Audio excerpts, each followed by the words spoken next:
Hello and welcome to a very grey and rainy few days in northern Italy.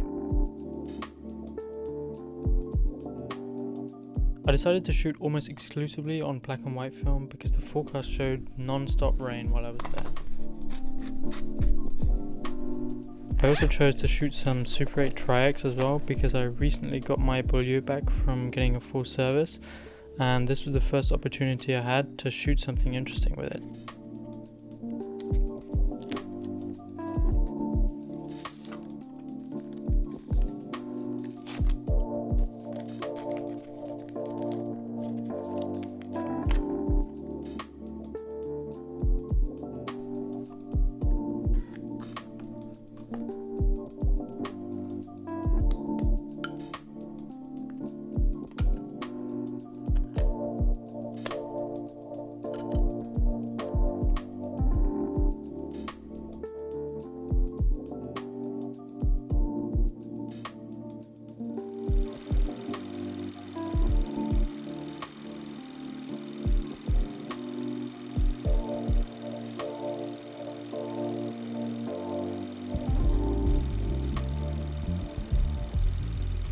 Because I packed my XT-4, my Beaulieu, I wanted to pack something a little bit lighter for my photo camera, so I took the smallest camera I have with me, my Pentax Espio Mini.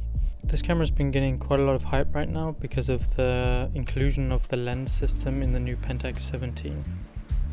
I still had a roll of 400 Tri-X loaded into it, so my first shots were just the tail end of that roll.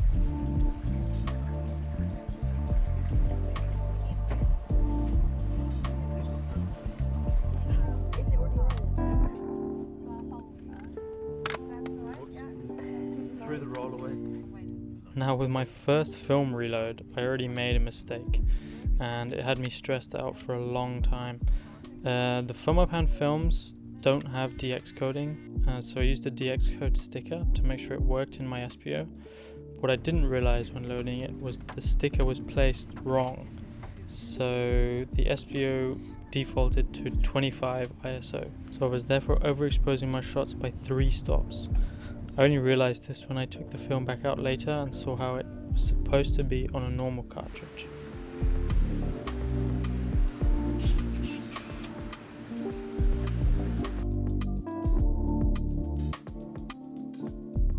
Now you might be thinking, well, these shots don't look too bad, at least in terms of exposure, but that's because after I found out, I spent like a week looking at the data sheets of the Fomapan 200 and discussing with friends what I should do, and I wasn't even sure if the film didn't get exposed correctly, so that was sort of like my dilemma.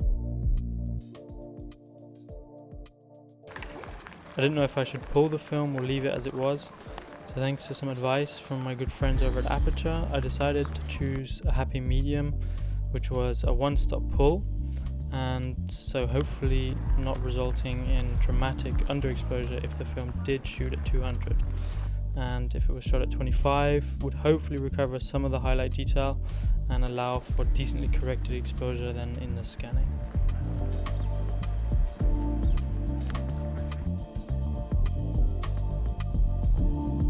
To be honest, I wasn't expecting it to turn out well at all, but see for yourself. It's a testament to the flexibility of film, especially black and white, and so it's really good to be on good terms with your lab because they can definitely save your ass in situations like this.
Now on day 2 I decided I was going to go out and shoot some of the crazy amounts of water that was running off the mountains, and because there was a break in the weather, I took all my gear with me and did exactly that.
There are these crazy self-made cable car systems that sort of span right across the valleys, and they're used to deliver stuff to the houses on the other side that don't have direct road access.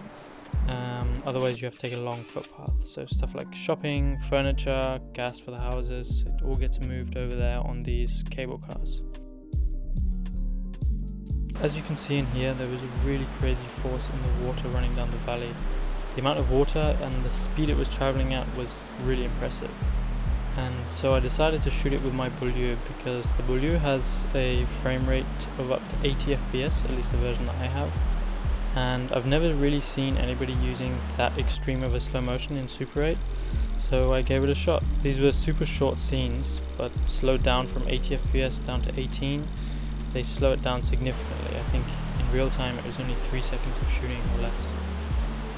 The waterfalls that had formed on the mountain sides also showed just how much water was coming off the mountains.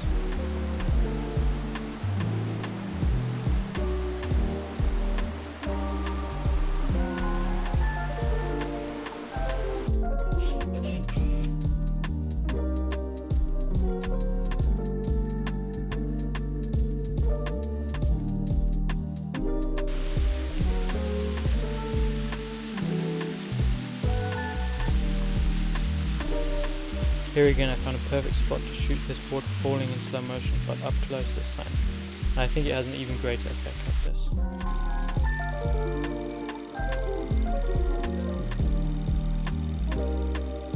One thing that was sort of a happy accident was that the Espio was presumably shooting at 25 ISO, and therefore was using pretty slow shutter speeds. And then it created this long exposure effect on the water when I shot it, and the small camera and the wide lens sort of like resulted in a photo with not too much motion blur except for the water, and I think that kind of makes the shots. The next roll I loaded up was some Tmax 400. This expired in 2007, I think. I bought it in an official Kodak distribution box with 20 rolls inside for 60 euros, and I sort of took a gamble because the storage was unknown. And this was one of my last rolls now, which is a shame because it's one of my favorite films, and the prices that these rolls go for nowadays just mean I'm not going to be shooting it very often, at least.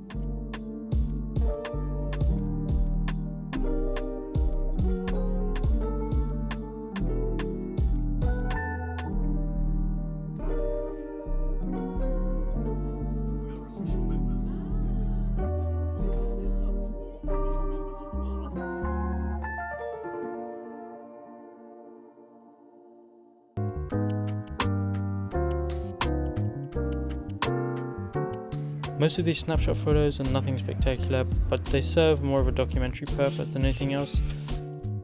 These small, quiet Italian villages are pretty interesting. They're full of things that usually you don't think about being part of everyday life, like these old wash stations in the town using like water that comes from the mountains.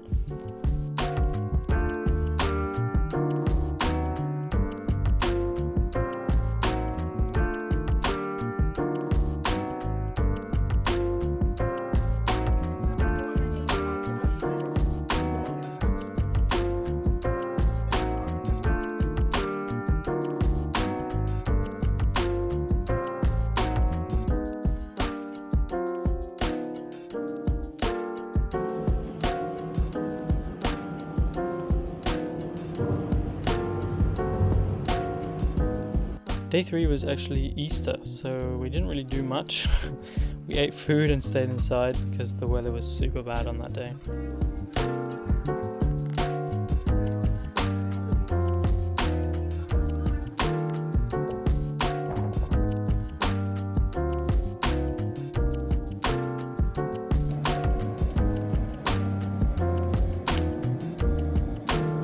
So on to day 4. Day 4 was the day we were going to do a long hike up the valley, and of course it was raining.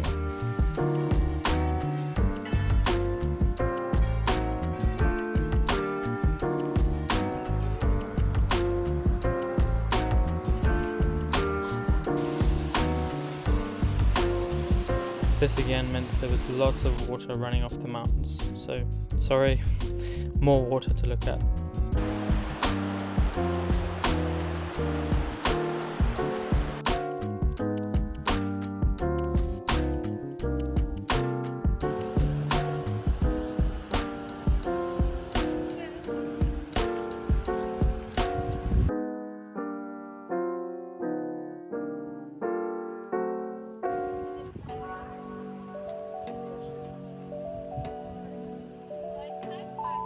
This is one of my favorite photos from the trip. I think the log pile in the mist from earlier is also a great one.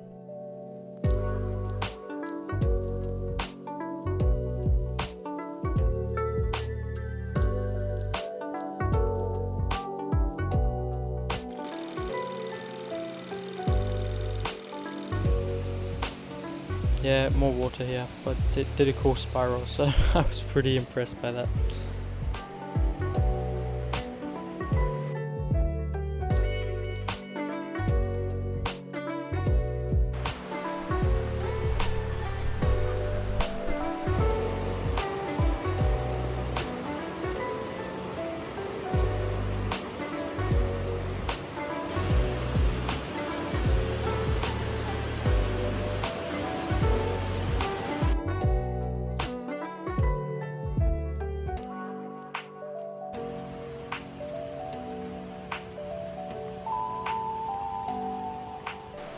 Finally we made it up to the church, where you can see the valley suddenly get a lot narrower, and the position of the church is pretty picturesque, especially standing on the bank of the river right below it.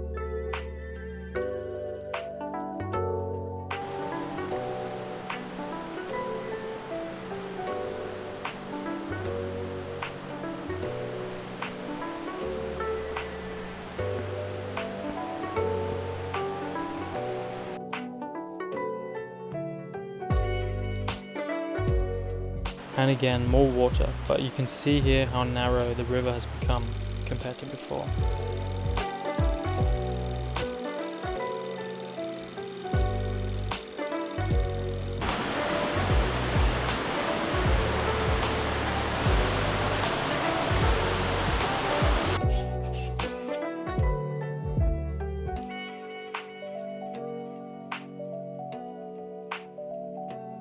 Keeping all the old equipment dry was a challenge. The Fuji is waterproof, but the Beaulieu was in a dog poop bag in its leather bag, and the Espio was in my North Face pocket, which meant everything survived the trip and still works today.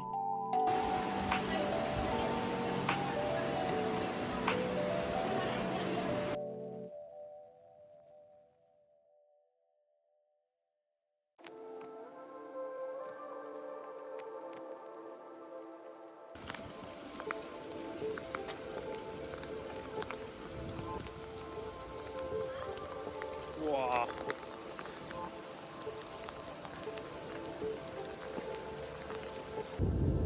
The trip down actually involved heavier rainfall than the walk up, and of course just as we reached the bottom it cleared up and we saw blue skies for the first time that we were there.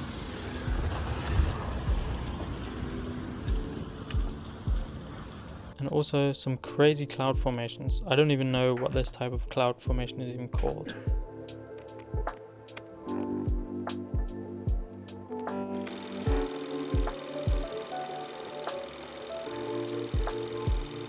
Now for the final evening I decided to load up some Wolfen NC500, probably the currently least colourful film you can buy, so kind of fits into the theme of the video. And I have to say, these are my best results with the film so far. If you don't know about this film, it's a new-ish color film made in Germany. First one in maybe 20 years. And not everything is done right with the film. It's grainy, it's desaturated, and it has pretty limited dynamic range and sharpness. But I like it, especially these shots, some of which were long exposures, just resting the camera on a pillar or something. I think it works quite well, especially in tungsten lighting or warmer lighting situations.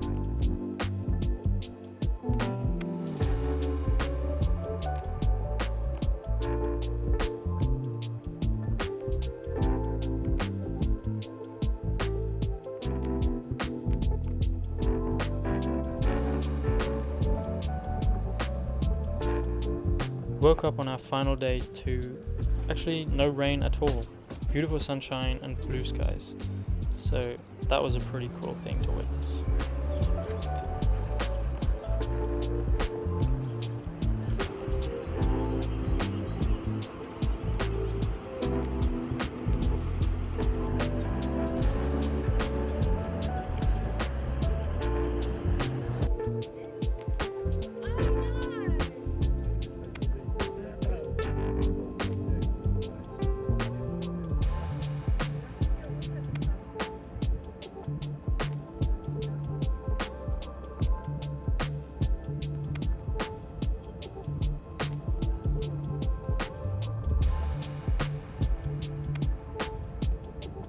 On the drive home, we had some pretty crazy mountain passes that we went through, but the last thing I shot on this trip was a shot when we pulled over to eat something in a motorway service station.